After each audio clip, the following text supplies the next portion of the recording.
Sins of the Father vs. the King's Mercy, the true fate of the York sisters.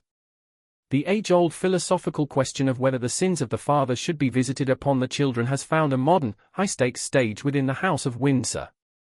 For years, a heavy cloud of uncertainty has loomed over Princess Beatrice and Princess Eugenie.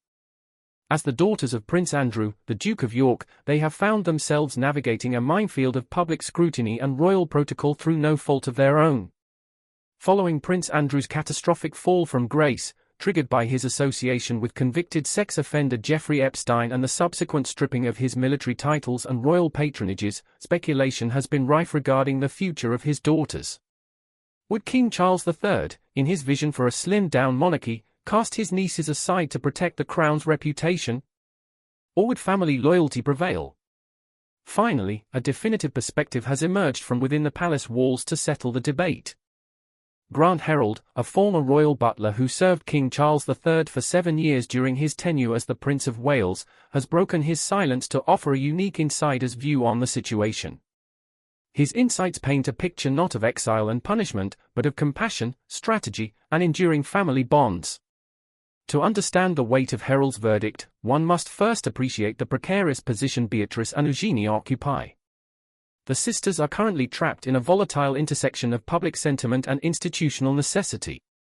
On one hand, there is a groundswell of public sympathy for two young women who are viewed as innocent bystanders, attempting to live their lives, raise their families, and pursue their careers while their father's reputation disintegrates.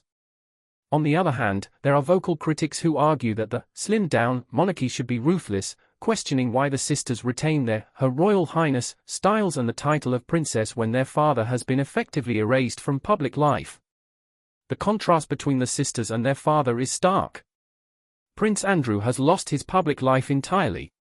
He is no longer a working royal, he has been stripped of his military honors, and he can no longer use the Her Royal Highness style in an official capacity. This dismantling of his royal existence was a necessary maneuver to save the monarchy from the aftershocks of the Epstein scandal. In the wake of such a drastic purge, it was not unreasonable for royal watchers to wonder if the York sisters would be the next casualties of the firm's survival instinct. However, Grant Herald's commentary suggests that such fears are unfounded. Herald is not merely an outside commentator, his time within the royal household gives him a deep understanding of the current king's temperament and values. He served the monarch intimately, observing how he handles family crises and interpersonal relationships away from the cameras. Herald asserts that the doomsayers predicting the exile of the York sisters are entirely wrong. According to the former butler, the relationship between King Charles and his nieces is not only intact but healthy and robust. The core of Herald's assessment is simple yet profound: the sisters have done nothing wrong. In the eyes of the king, there is no logical or moral reason to punish them. They have committed no crimes, caused no scandals, and have conducted themselves with dignity during a period of intense family turmoil. They have simply lived their lives, marrying, starting families, and supporting their grandmother, the late Queen Elizabeth II, with devotion. Herald emphasizes that the king gets on well with them, a sentiment that extends to the cousins' relationship with Prince William and Prince Harry. Despite the external pressures and the media storms, the fabric of the family unit remains surprisingly tight-knit. Beyond personal affection, Herald offers a fascinating psychological insight into King Charles's leadership style. He notes that the king dislikes drama and fallouts. This is a critical piece of the puzzle often overlooked by those viewing the monarchy as a soap opera. King Charles, having lived through the tumultuous 1990s, the tragic death of Princess Diana, and the more recent Megxit saga, craves stability and harmony. He is a man who seeks to heal rifts, not create new ones. Alienating two well-liked family members simply because of their father's actions would create unnecessary internal conflict, the very thing the king wishes to avoid. By maintaining a close relationship with Beatrice and Eugenie, Charles is signaling a desire for continuity and peace within his ranks. This internal support is likely to manifest in very public ways. Herald predicts that the sisters will not be excluded from major family events. In the royal world, an invitation is never just an invitation, it is a political statement. The Sandringham test, inclusion in the royal family's traditional Christmas gathering, is the ultimate sign of acceptance. To be excluded from Sandringham is to be cast into the outer darkness.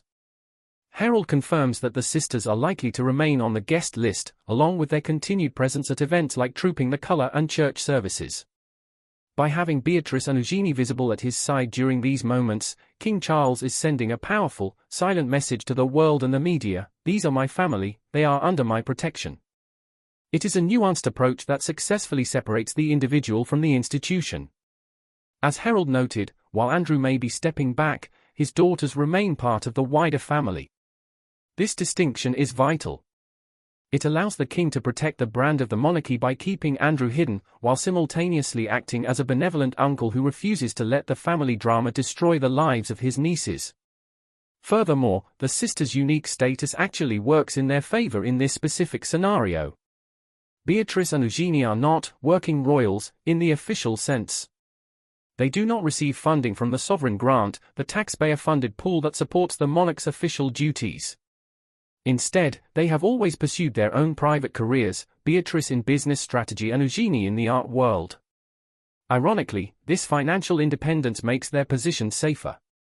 They cannot be fired from the firm because they were never hired as employees of the state in the way their father was.